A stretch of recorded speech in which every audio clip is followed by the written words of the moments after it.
How would you respond if a decree from the Vatican denied the miracles you witnessed? For Padre Pio and those closest to him, this wasn't just a bureaucratic decision. It was a profound personal trial. Today we'll explore his reaction and uncover the true reason behind his sorrow. Stay tuned. Ave mundi spes Maria. Welcome to Following Padre Pio. Whether you're a returning viewer or new to our channel, we're excited to have you with us. Padre Pio, a Capuchin friar, mystic, and miracle worker, continues to inspire and intercede in powerful ways today. Join us as we share new videos and shorts 5 days a week, diving into the extraordinary life and miracles of this beloved saint. Discover how Padre Pio's legacy can touch your life and the lives of your loved ones. Subscribe now and let's embark on this spiritual journey together. And now to today's story. Today I want to share with you a deeply moving account from Joachim Bouflet's book, Padre Pio, From the Sanctions of the Holy Office to the Splendor of Truth. This story brings us up close to the moment when the convent in San Giovanni Rotondo received a letter from the Vatican declaring that they found nothing supernatural happening in Padre Pio's life. It's a story that gives us a glimpse into a significant moment in Padre Pio's life. But how he responded might surprise you. Listen to this. It was a beautiful afternoon in June 1923. The friars of San Giovanni Rotondo were gathered around a communal table in the recreation room. But this wasn't a moment of relaxation. The Father Guardian, Ignazio da Ielsi, was reading in a low voice to the gathered crowd a decree from the Holy Office which had just arrived. This decree was about one of their own, Padre Pio, who had just stepped out of the room for a moment. Here's what the decree said. The Supreme Congregation of the Holy Office, responsible for defending the integrity of faith and morals, after having conducted an investigation into the events attributed to Padre Pio of Pietrelcina of the Capuchin friars residing in the monastery of San Giovanni Rotondo in the Diocese of Foggia, declares at the conclusion of the said investigation that the supernatural character of these events has not been established, and exhorts the faithful to conform their actions to this declaration. Rome, Palace of the Holy Office, 31st of May, 1923, Luigi Castellano, Notary of the Holy Office. Just imagine the tension in the room. The decree was essentially denying all the supernatural signs they had all witnessed. The friars were so stunned that they didn't even notice an error in the decree. San Giovanni Rotondo was mistakenly placed in the Diocese of Foggia when it actually belonged to the Archdiocese of Manfredonia. But there wasn't any time to comment on it anyway, because they could already hear Padre Pio's footsteps echoing in the corridor. The Father Guardian quickly closed the booklet and slipped it among other journals on the table. But as soon as Padre Pio entered the room, he walked straight to the table, took out the document, and opened it to the very page that concerned him. The author shared. He read the text in silence, without a muscle in his face betraying the slightest emotion. Then he turned the page and started a conversation on a completely different subject. When siesta time came, he withdrew.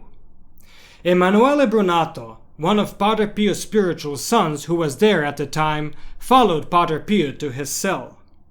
What happened next really gives us insight into Padre Pio's heart. Listen to this.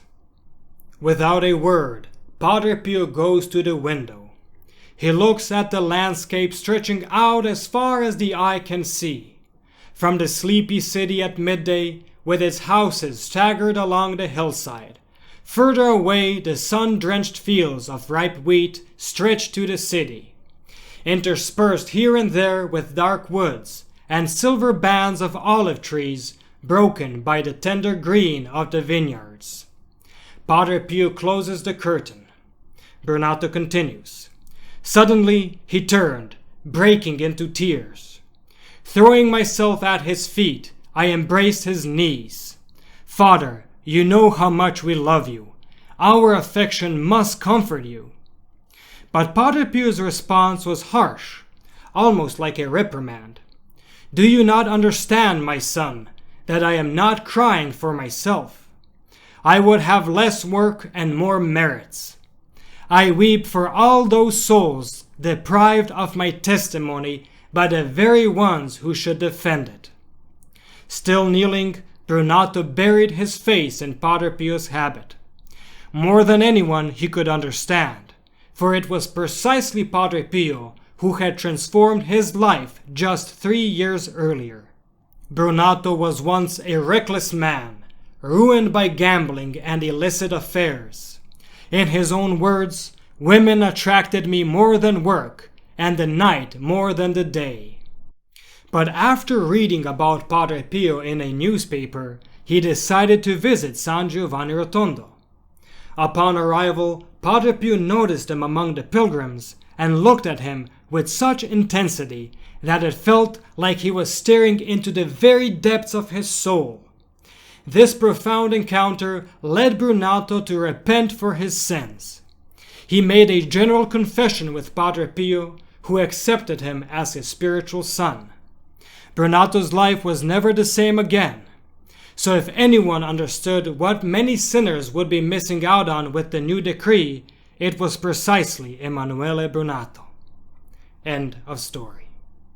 Now, I'd like to conclude this video by noting that trials like these, where saints face scrutiny and persecution, are not uncommon. Saint Ignatius of Loyola, the founder of the Jesuits, faced similar challenges. For instance, in 1527, Ignatius was imprisoned in Alcala for about 42 days. And later in Salamanca, he spent another 22 days in prison while under investigation by the church authorities. Despite these trials, Ignatius remained calm and cooperative, confident in the orthodoxy of his teachings. This reminds us that great saints often endure great trials, yet they continue to serve with humility and trust in God's plan. I hope this inspires any of you watching who are going through a difficult time to face your challenges with perseverance and faith in God's providence. Thank you so much for watching. Your support means the world to us. If you enjoyed this video, please like it and share it with your friends. This simple action helps our channel grow and reach more people who love Padre Pio as much as you do.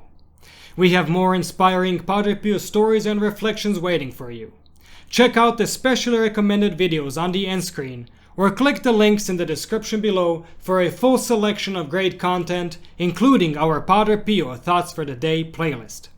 And don't forget, you can also enroll your Mass intentions for next Friday's Padre Pio Holy Mass. The link is in the description below. Thank you for being a part of our community, and stay tuned for the next video on the life of Padre Pio.